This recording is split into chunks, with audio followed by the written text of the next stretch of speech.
आणि आमच्या लेकीचा कुंकू पुसणाऱ्या हरामखोराच्या गावापर्यंत जायला सुद्धा आम्ही मागे पुढे पाहणार नाही। रेणापूर तालुक्यातील मराठा समाजाचा शेवटचा इशारा लक्षात घ्या। प्रत्येक वेळेस कायदा सुव्यवस्था जपायची काय गुप्त काय मराठ्यांनीच घेतलं नाही, मराठ्यांनीच घेतलं नाही।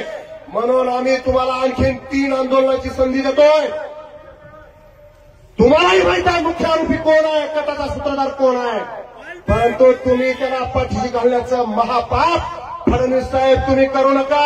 आणि ह्या 2 लेकरांकडे तुम्ही पहा, जर तुमच्या जर माणुसकी नावाचा प्रकार जर शिल्लक असेल, ह्या 2 लेकराच्या अश्रूकडे बघा, काय गुन्हा होता संतोष की जोपर्यंत हरामखोर फसावरती लटकत नाही तोपर्यंत रेणापूर तालुक्यातील सकल मराठा समाजानं इतर जाती धर्मातील सर्वांना सोबत घेऊन हा उभा केलेला लढा थांबणार नाही किंवा मी थांबू देणार नाही, अशी शपथ तुम्हाला मला घ्यायची आहे।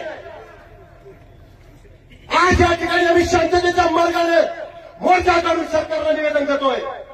आणि आजही तुमच्या सर्वांच्या वतीनं एक सरकारला मी शेवटचं सांगतोय, आम्ही फक्त रेणापूर तालुक्यातले 4 शांततेचे आंदोलन करू।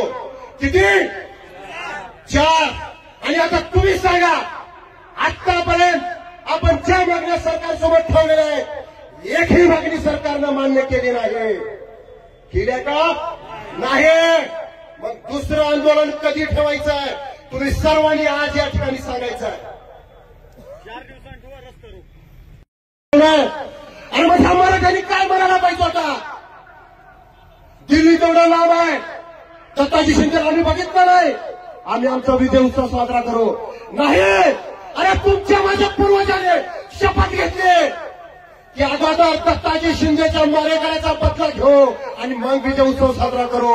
विजय उत्सव साजरा केला नाही, त्याच दिवशी आपले लातूर जिल्ह्यातले या रेणापूर तालुक्याच्या प्रत्येक गावातला माझा मराठा बांधव तुमचा माझा पूर्वज दिल्लीला युद्ध करण्यासाठी गेला